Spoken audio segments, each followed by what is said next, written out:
Sabi, yung ating unang podcast, episode 1. Anong Sabi, solid talaga mga boss. Nakaka-inspire mga kwento nyo. Asahan yung nakasubaybay ako lagi. More videos pa sa mga garning video. Gusto yata makarinig mo sa mga seryoso. Oo, aring gusto raw niya marinig. Tungkol naman sana kung paano kayo naging matatag at punong-puno ng pag-asa. Ang ibig sabihin, nakakita siya ng positive na energy galing sa atin. Dahil yun ang nakikita niyang... Hindi, siguro sa mga nalaan din. Kagaya ng mga, hindi naman sa pag-ibang yung mga medyo narating. Gayo. Oo.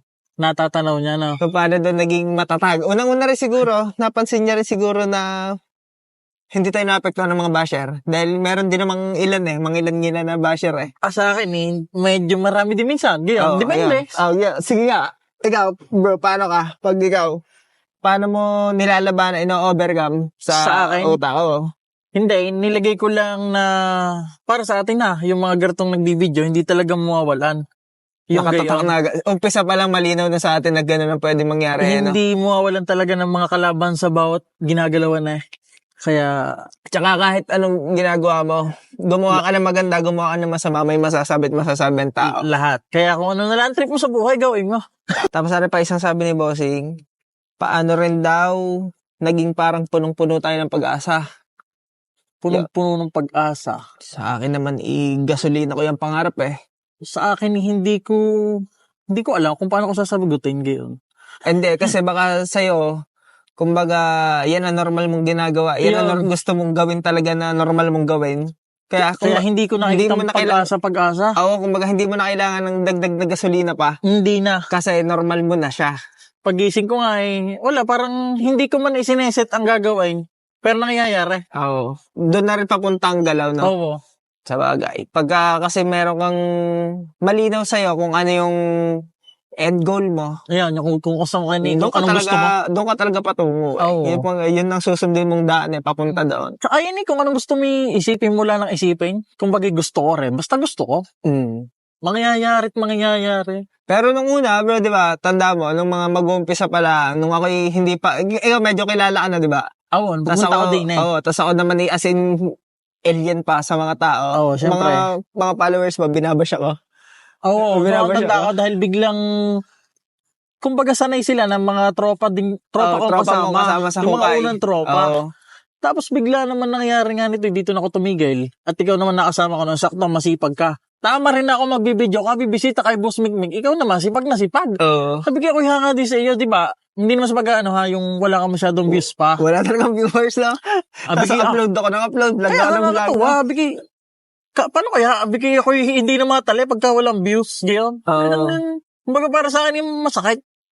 Na, syempre, ito ang hilig ko. Tapos nakikita mo kung masaya pa sa ginagawa ko, wala naman nanonood sa akin. Tapos ikaw nadidisappoint na. Talaga. Diyan bro, dyan papasok naman yung i-appreciate mo kung anong meron ka. Kasi, maaring yung iba, halos ikamatay na ang pag-grind, mapapunta lang sa sitwasyon na nandyan ka ngayon. Gets mo? Sinabi ko, kumbaga, hindi ko ipagpasalamat mo kung anong meron ka. Dahil may ibang tao na sobrang pinapangarap yung pwesto na yan na halos ibuhos na lahat, marating lang yung pwesto na kinikidisappointan mo pa. Sabagay, may mga ganyan niya, no? Siyempre, gawa hindi natin na kumbaga, hindi masyadong napasok sa isipan natin yung mga gayong bagay na unti-unti nating nasa atin tapos yung pala sobrang pangarap ng iba na hagyan na nga talagang makuha. May mga bagay na Bossing. May mga bagay kasi tayo na kumbaga nate-take for granted kasi nga may mas malalaki na tayong pinapangarap. Which is, medyo sablay tayo dun sa part na dapat ina-appreciate pa rin natin kung ano yung meron na nandyan. Oo, minsan ba naman yon kagaya nila nung, halimbawa, bumili tayo ng bagong alaga dahil doon naman tayo medyo nakilala kahit paano. Tapos, bibili na naman tayo ng bago. Yung si nakaraan, parang biglang mawawala na sa ating video. Tapos syempre, kaya naman tayo bumili ng bago para nga mapasaya yung mga taong nanonood. Bago market din. Dating garne, nakagarne. Tapos naisip naman ng iba na hindi, kawasang wala na, hindi mo na iintindi yung isa. Yun, basta hindi ko man masyado maipaliwanag ng ayos. Ako'y, basta hindi ko rin masyado maipaliwanag Ayan nga pala.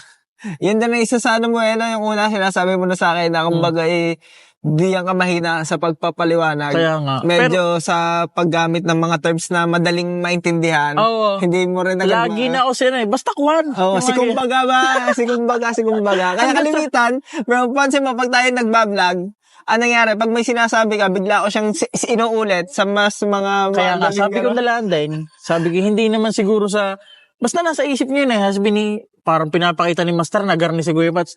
Ako nga, masaya ako dahil naitatama yung akin. Kasi meron kasing ibang tao na hindi basta magigets yun. Meron naman taong gets agad yung point mo, yung pinupunto mo. May tao naman na kailangan mo pang sabihin siya ng mas maayos, mas madaling maintindihan para mas maintindihan din nga nila. Oo. Pero kakatuwa. Natuwa ko din sa ating unang podcast kahapon. Na-i-upload ko yung madaling araw, di ba? Inintay mo din. Ako din talaga, masaya ako na pinapanood ko yung haba. Parang 19 minutes mahigit ata. Tapos sa pinapanood ko, parang kakatuwa kasi sanay ako na pinapanood tayo ng ang ginagawa natin yung mga normal na vlog. Tapos kahapon, pinapanood ko tayo ng seryoso naman. May sense tayo. Hindi ko nga alam kung talagang may mga sense talagang sinasabi ko Para sa akin meron. Kasi yung mga nabanggit ko doon din na salita kahapon, based din sa experience na may nangyari naman. Kahit pa paano. Meron naman nga din. Kakatuwa lang din na, syempre. Tsaka may mga na-inspired. Oo, yun ang nakakatuwa lalo. Oo, yun nakakatuwa. May mga napunta. Yun ang isa sa nakakagana din. Kung halimbawa, kung anong ginagawa mo ngayon at kung bagay nag-go-grow ka ngayon, parang tapos may mga tao na sana all, mga ganyan mas lalo ka pang sisipagay na gumalaw dahil meron pala mga tao na gustong-gusto yun, hindi nila agad magawa. Yun. Mahalaga rin kasi yun. May nagtanong din, may nag-comment. Sabi niya, kung parang paano tayo nagsimula. Siguro, ibig niya sabihin, ano yung mga nasa isip natin bago tayo nag-start dito sa mga ginagawa natin. Mahalaga yun kasi, kung may isang bagay ka na, kung meron kang pangarap sa buhay, dapat mahalaga na malinaw sa'yo kung ano yung pangarap mo. Tayo naman, hindi lang tayo nadala ng hype na uso ang mga vlogger. Hindi naman dahil lang unang-unang gusto talaga natin makapagpasaya, makapag-entertain, di ba?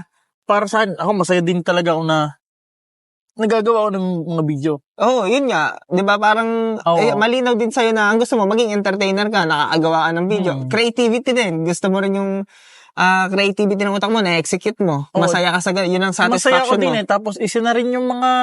Siyempre, titingnan mo muna din kung ano yung mga nangyayari sa mga nauna. Oo. Di ba, may nararating naman, may nangyayari sa buhay. Mismo.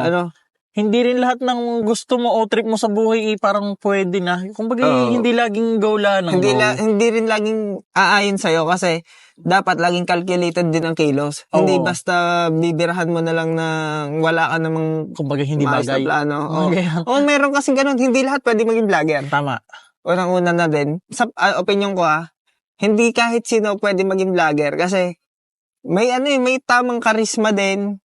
Hindi ko rin alam pero meron akong iba napapanood na mas bagay silang magsasalita lang hindi ganoon Kumbaga hindi sila sa patawa pero nagpapatawa sila. Oo. May mga may ganon. Depende rin sa humor. Kumbaga pwede naman kahit sino pwede naman pala maging vlogger. Depende na lang kung anong niche. Yun. Mas tama, lahat ng sasabihin, kaya sasabihin ko sa'yo. Magtapat camera, vlogger ka na Video vlog nga siya Tsaka nasa sa tao pa rin talaga. Sa totoo yung dami na nating kumbaga nakasama na nahikayat natin maggawa ng video. Nahikayat natin na, kumbaga sa madaling salita, hindi naman sa pagmamataas sa pag-aangat ng sariling bangko. Mabubuhat natin sila. Kumbaga, para sa ating nagsimula dati na walang mga kasama, mahirap para sa kanila. Napakadali na. Kumbaga kung meron tayong isang kasama sa circle na gusto rin mag-umpisa, madali natin siyang matutulungan. Hindi yung gaya ng mga nakasama nating ilan na nag-video na sinabi lang natin na kaya mo rin yan. Tinesting nila, na-stress din ka ako. Kasi akala nila madali lang. Akala ng mga tao, napakadali lang ng ginagawa natin. Akala easy money. Lalo na yung mga iba na Para bang, pag meron ka lang nabibili, ako pa-video-video lang yun. Oo. Kasi, ang nakikita lang lagi nila yung resulta. Oo. Hindi nila nakikita kung paano natin tinatrabaho. Kasi unang-una, produkto natin yung video. Pag naman nakita nila, yung video na siya. Hindi makikita kung paano siya shoot, hindi nakita kung anong mga pinagagawa natin sa content na yon. Mismo. Ang makikita na yung produkto na mismo. Oo, hindi nila alam kung gaano pa natin bago nagawa yon. At hindi pa rin nila alam kung gaano natin katagal bago naiisip yung mga idea.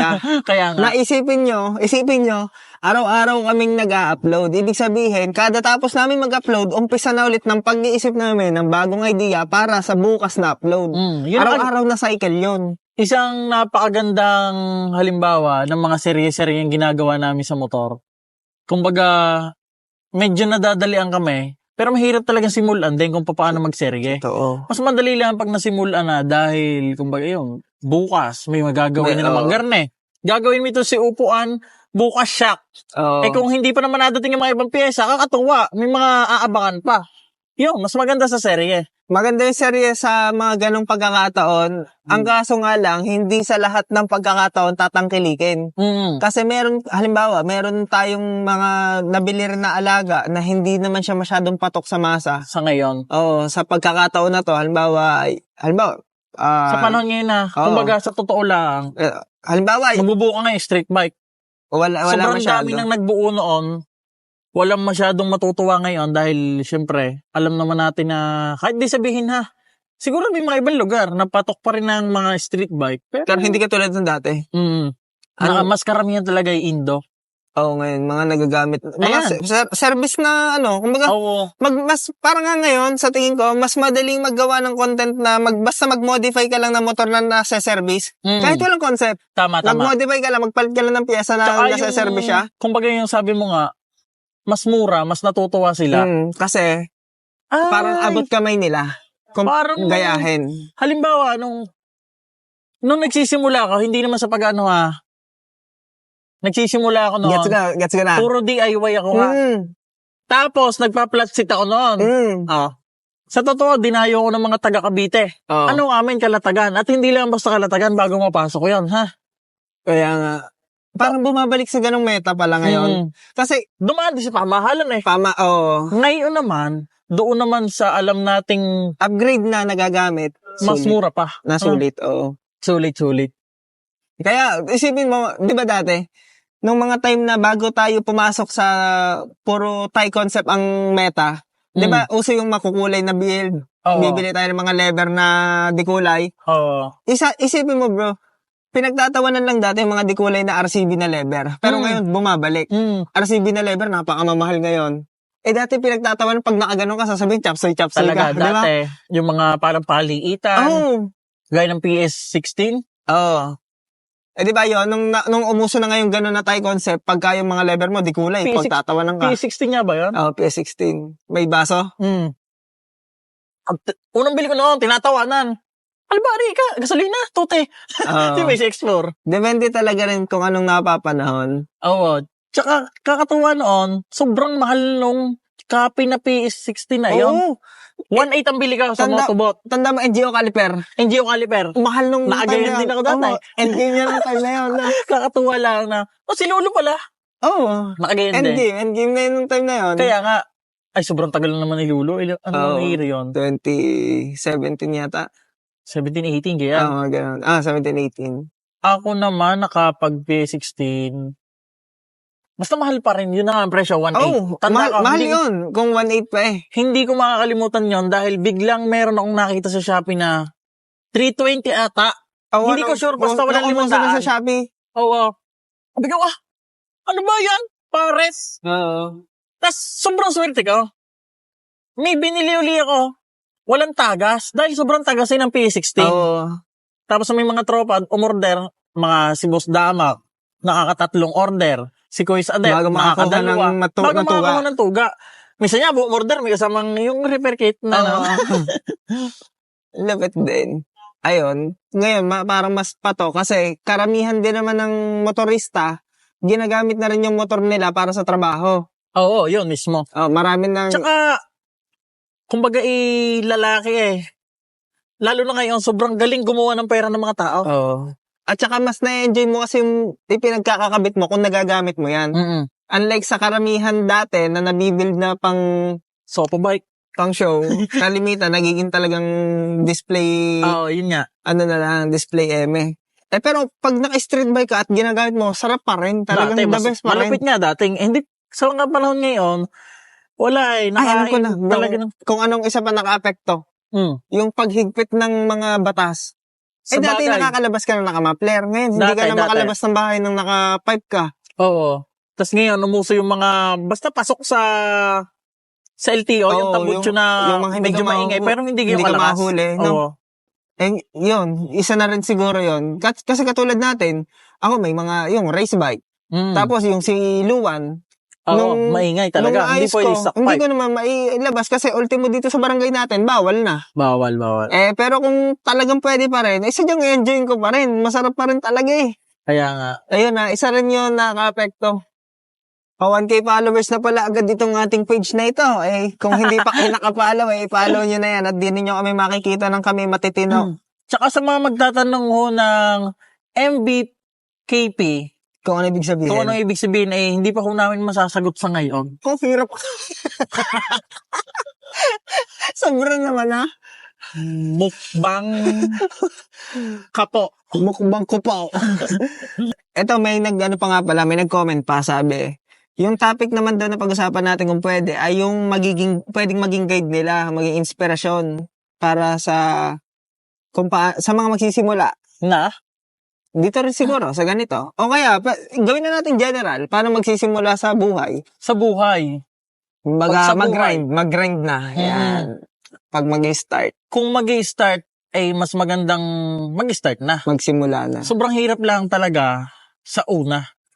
Lalo at kung paano nga pwede ka matison. Di ba? Para sa akin, sa specific na tip, kung may gusto kayong bagay na gawin, ang una nyong intindihin na i-upgrade ay ang inyong mindset. Kasi kung ang mindset nyo ay tama na, akma na, para dun sa bagay na gusto nyong tahakin, susunod na yan. Mangyayari na yan ng dire-diretso. Hindi man flawless, pero mangyayari na yan. Kasi yung mindset nyo, yun na nga, nakaset na yung utak nyo, papunta doon. Parang yung halimbawa, target natin bilhin, mga pangarap natin. Sabihin niya, akin na yan eh. Hindi pala ngayon. Yung manifestation naman yun. Pero ibig sabihin, yung mindset mo, nakatama na yan na yung mga bagay na tatrabahuhin mo. So ngayon, magiging specific ka naman ulit kung anong mga plano yung gagawin mo para habang tinatrabaho mo, yung pagpunta dun sa end goal mo nga. Kaya sabi ko nga sa inyo kanina, dapat malinaw kung ano yung end goal na gusto nyo. Malinaw dapat yon, as in na-visualize nyo mismo nang malinaw kung ano yung pangarap nyo. Alam mo kagandahan sa may partner na ganyan. Kumbaga minsan gulong-gulo ko, pero merong ikaw na kitang-kita mo yon. Mapapaliwanag mo sa akin. Yung sabi mo nga yan kasi may time din talaga na, tao lang tayo may times na maaapektuhan ng emosyon ang pagdedesisyon natin. Which is sobrang mali. Kasi dapat, every time na magdedesisyon ka, walang halong emosyon yan. Pag yung desisyon mo nahaluan ng emosyon, magsasala ka sa desisyon mo. Every time yan. Applicable yan sa lahat ng pagkakataon. Imagine mo, magdedesisyon ka sa isang bagay. Halimbawa, magbebenta ka. Magbebenta ng... Halimbawa, alaga mo. Halimbawa yan, magdedesisyon ka ng sa isang alaga mo, isang motor mo. Motor mo na... example to.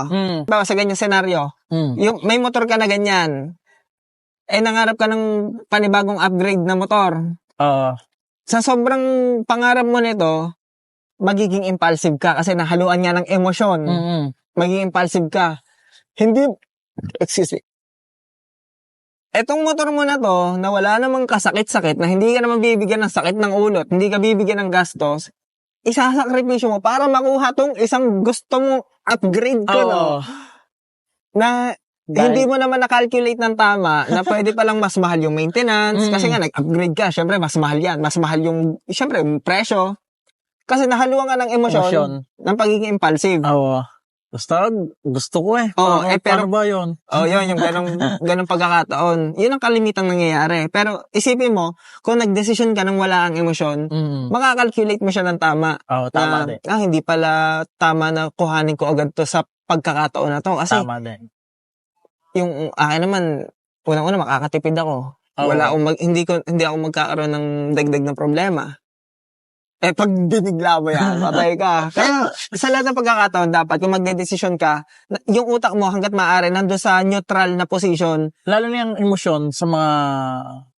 hindi ko man alam pa, pero sabi lang din, yung mga nagbi-business, kailangan daw talaga walang emosyon.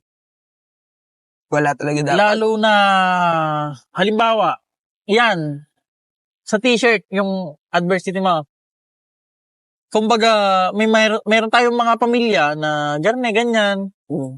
Minsan yung iba, tinitiis muna nila, lalo't nag-uumpisa pa lamang.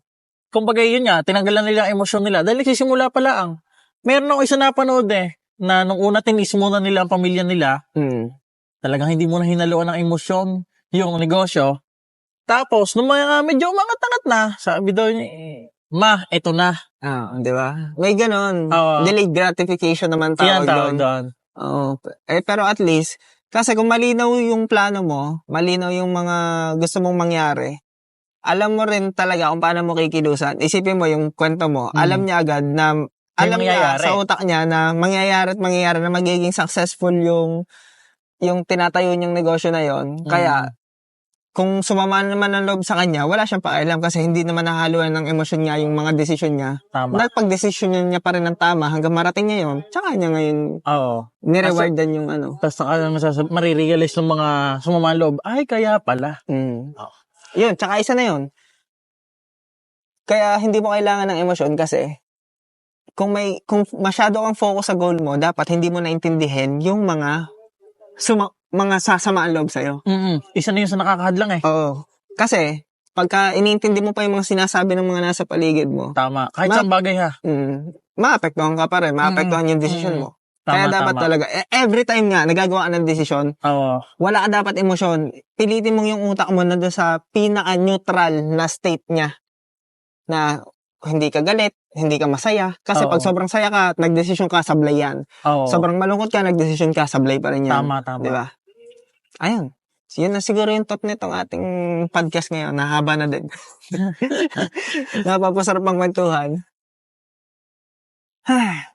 Kakatuwa naman. Bukas ulit, marami pa tayong magkakwentuhan. Araw-araw tayong magkwentuhan din Gabi nga lang upload. Madaling araw. Okay.